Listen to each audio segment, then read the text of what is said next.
শুরু করছি পেট্রোল কাজে নতুন ঘটনা, নতুন পর্ব। আশা করি সবাই খুব ভালো আছে, সুস্থ আছেন। তো আজকে যে আমার ঘটনাটা পাঠিয়েছে সে থাকে বর্ধমানে। তাদের একটা গ্রুপ ছিল, তাদের সাথে এই ঘটনাটা ঘুরে গেছে। তো সে যেমন করে লিখে পাঠিয়েছে সেভাবে পড়ে শোনাচ্ছি। আমার নাম পলাশ, থাকি বর্ধমানে। যে ঘটনাটা আজকে বলছি সেই ঘটনাটা আমাদের সাথে 2022 ডিসেম্বরে ঘটে গেছিল। আমাদের চারজনের একটা গ্রুপ ছিল, সেখানে আমি, প্রীতম, বাবলু, সুকান্ত এই চারজন ছিলাম। প্রীতমের ভূত প্রেত নিয়ে খুবই উৎসাহ, এবং সে অনেক ভূতুরে জায়গায় গেছে ভূত খোঁজার জন্য, কিন্তু সেরকম কোথাও কিছুই পায়নি। তাই জন্য তার মনে হয় ভূত বলে কিছুই হয় না। তো আমরা তিনজন মিলে ঠিক করলাম যে প্রীতমের জন্মদিনে তাকে একটা ভুতুরে জায়গায় নিয়ে যাব। তো আমিও বাবলু এই প্ল্যানে সহমত হলাম, কিন্তু সুকান্ত ছিল না এই প্ল্যানে। ও খালি বলছিল যে অন্য কিছু গিফট দিলে হয় না, ভুতুরে জায়গায় নিয়ে যাওয়ার কি আছে। ভুতু ভুতু টাইপের ছিল আর কি। ও এসব শুনেই বলছে, ভাই এসব করার কি আছে, এসব করিস না। তো যাই হোক, আমি তখন একটা ধমক দিলাম, দূর তুই চুপ করতো, এত ভয় পাস কেন। তারপর আমরা ঠিক করলাম যে আমরা আসামে যাব, কারণ আমার মামা বাড়ি আসামে, এবং মামা অনেকদিন থেকেই বলছে যে সেখান থেকে আবার ঘুরে আসছে। এবং সেখানে নাকি একটা ভুতুরে স্কুল আছে, যেখানে নাকি অনেকে অনেক কিছু দেখেছে, অনেক কিছু ফিল করেছে, অনেকে গলার শব্দ পেয়েছে। তো আমরা প্ল্যান করলাম সেখানেই যাব। তো প্রীতমকে প্রথমে বললাম, প্রীতম প্রথমে রাজি হলো না, তারপর অনেক রাজি করানোর পর সে রাজি হলো। বললাম যে তোর জন্মদিনটা ওখানেই পালন করা হবে। তো এই বলে আমরা রওনা দিলাম। সকালে বেরিয়েছিলাম, যেদিন কেউ জন্মদিন ছিল সেদিন, তার আগের দিন সকালে আমরা বেরিয়েছিলাম। সন্ধ্যের মধ্যে আমরা মা বাড়ি পৌঁছে যাই।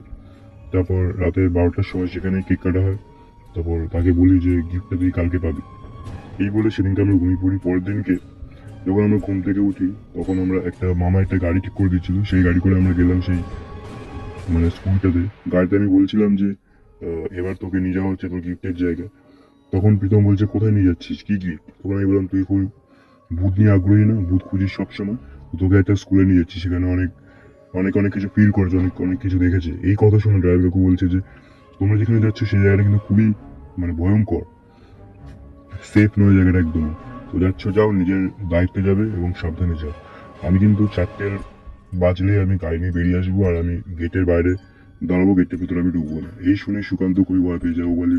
ও বলছে যে ভাই এখান থেকে চ, অন্য কোথাও যাই, এখানে যাওয়ার কোনো দরকার নেই। বাবু তো এক ধমক দেয়, তুই চুপ করতো, তোর যদি যাওয়ার ইচ্ছে না থাকে তুই যেখান থেকে বাড়ি চলে যা, তোকে কেউ যেতে বলছে না।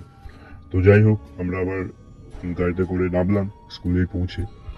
নেমে যখন স্কুলে ঢুকলাম, স্কুলে ঢুকেই বুঝলাম যে স্কুলের অবস্থা খুবই বিপজ্জনক, যখন তখন ভেঙে যেতে পারে। আমি আর সুকান্ত আগে হাঁটছিলাম, এবং বাকি দুজন পেছন পেছন হাঁটছিল। তো সুকান্ত হঠাৎ করে পেছনে তাকিয়ে দেখে যে বাকি দুজন নেই। আমাকে বলে, কি রে, ওরা দুজন কোথায়।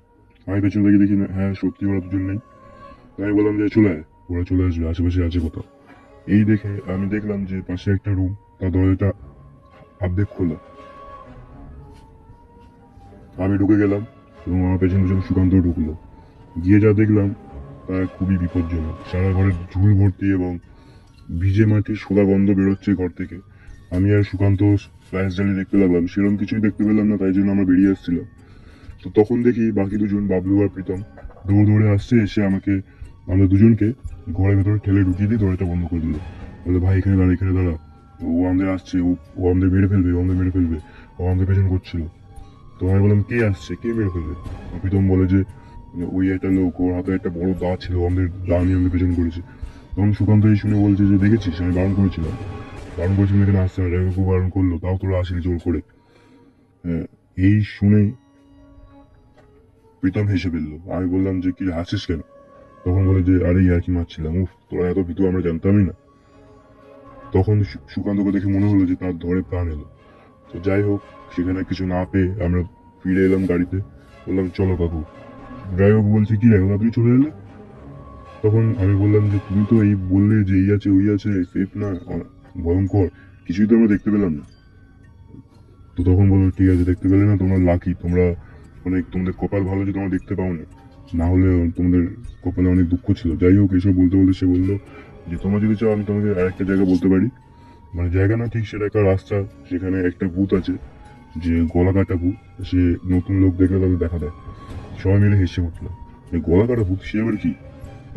তো তোমরা হেসো না এসব নিয়ে, যদি যেতে চাও তো যাও, আমার গাড়ি নিয়ে যাও, আমি যাবো না। যদি গাড়ি চালাতে জানো তাহলে আমার গাড়িটা নিয়ে যেতে পারো। তখন বাবলু বললো যে হ্যাঁ আমি পারি আমি পারি, তুমি গাড়িটা দিয়ে দিও, তোমাকে যেতে হবে না, আমরাই চলে যাবো। সুকান্ত বললো আমি কিন্তু যাবো না, তোরা জিলে যাস, আমি যাবো না।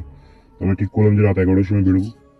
তো প্রথমত আমি বেরিয়ে গেলাম, বেরোনোর সময় সুকান্তকে আবার জিজ্ঞেস করলাম যে তুই যাবি? ও বললো না না না, এইসবে আমি নেই, তোরা যা। তারপর আমরা বেরিয়ে গেলাম 11টার সময়। যাই হোক, প্রথমত আমরা প্রায় চলে এসেছিলাম, আর সেই সময় আমাদের গাড়িটা গেল বিগড়ে। বাইরে বেরোলাম, বোনেট খুললাম, কিছুই বুঝতে পারছি না কি হয়েছে।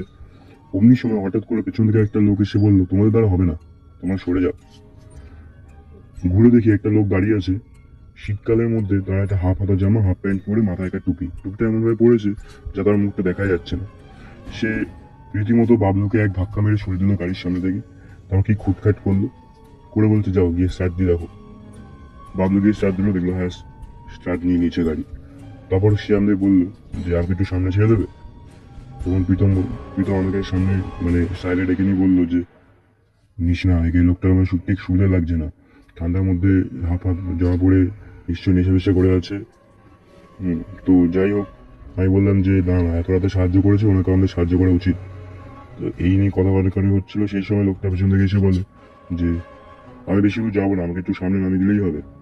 হ্যাঁ, তো প্রীতম ঠিক আছে বললো যে ঠিক আছে চলুন। আমি আর বাবু সামনে, আর প্রীতম আর এই লোকটা পেছনে। গাড়ি চালাতে চালাতে দেখলাম যে সামনে কিছুই নেই। লোকটা আমাকে জিজ্ঞেস করছে কোথায় যাচ্ছ এত রাতে। আমি বললাম যে এই এখানে নাকি একটা মাথা কাটা ভূত আছে, তাকেই দেখতে যাচ্ছি। লোকটা হো হো করে হেসে উঠে বললো ওকে মূর্তি নাকি দর্শনীয় জিনিস যে ওকে দেখতে যাচ্ছ? তারপর বাবলু আমাকে বললো কি রে, সামনে তো রাস্তা শেষ, কিছুই তো নেই কোথাও। তখন লোকটা ভয়ঙ্কর গলাতে বলে উঠলো যে যাকে তোমরা খোঁজার জন্য এত দূর এলে সেই তোমাদের গাড়িতেই বসে আছে। আমরা দুজনে চমকে উঠলাম এই কথাটা শুনে। সামনে লুকিং গ্লাসে দেখলাম যে তার সত্যি মাথাটা কাটা, আর তার মাথাটা তার হাতে রয়েছে, ঘাড় দিয়ে সমানে রক্ত গড়িয়ে গড়িয়ে পড়ছে। এই দেখে আমাদের অবস্থা খারাপ। আমরা পিছনে তাকিয়ে দেখি সেখানে কেউ নেই, আর প্রীতম বেহুশ হয়ে পড়ে আছে। আমরা সঙ্গে সঙ্গে গাড়ি ঘুরিয়ে বাড়ি চলে এলাম। আমরা ঠিক করেছি সেদিনকে রাতে তাদের কাউকে কিছুই বলবো না। পরের দিনকে আমরা বেরিয়ে যাই সেখান থেকে। তো বাড়িতে ফিরে এসে আমরা বাকি দুজনকে বলি, কিন্তু তারা দুজনে এখনো বিশ্বাস করে না এই ঘটনাটা। তো এটাই ছিল আজকের ঘটনা। আশা করছি আপনার ভালো লাগবে, ভালো লাগলে লাইক কমেন্ট শেয়ার সাবস্ক্রাইব করে দেন, এবং চ্যানেলটাকে নতুন হলে সাবস্ক্রাইব করে দিন এবং চ্যানেলটার পাশে থাকুন, এবং আপনার পরিবার পরিজন বন্ধু বান্ধবদের সঙ্গে শেয়ার করুন। আশা করছি তাদেরও ভালো লাগবে। এবং আপনার জীবনে যদি ঘটে যায় এরকম কোনো ঘটনা, তাহলে আমাদের মেল করুন প্রেতলোক 008@gmail.com ইমেলে। ধন্যবাদ।